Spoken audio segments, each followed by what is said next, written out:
Man's main task in life is to give birth to himself, to become what he potentially is.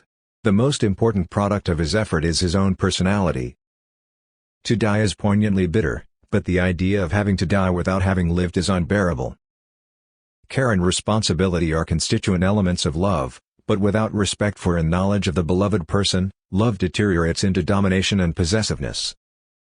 The quest for certainty blocks the search for meaning. Uncertainty is the very condition to impel man to unfold his powers. Man may be defined as the animal that can say I, that can be aware of himself as a separate entity. Selfish persons are incapable of loving others, but they are not capable of loving themselves either.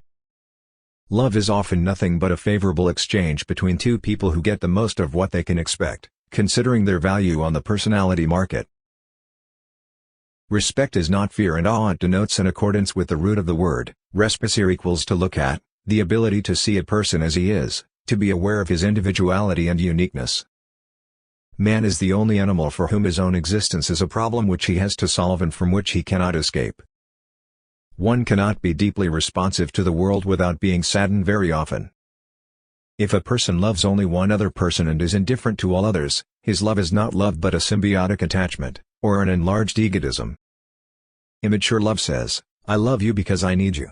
Mature love says, I need you because I love you. Most people die before they are fully born. Creativeness means to be born before one dies. In love, the paradox occurs that two beings become one and yet remain two.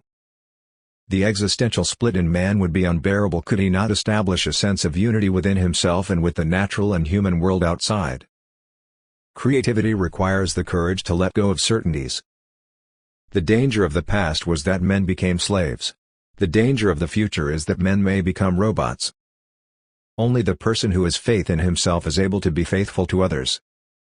I believe that man is the product of natural evolution that is born from the conflict of being a prisoner and separated from nature, and from the need to find unity and harmony with it. All men are in need of help and depend on one another. Human solidarity is the necessary condition for the unfolding of any one individual.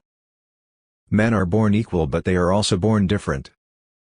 The only truly affluent are those who do not want more than they have. To hope means to be ready at every moment for that which is not yet born, and yet not become desperate if there is no birth.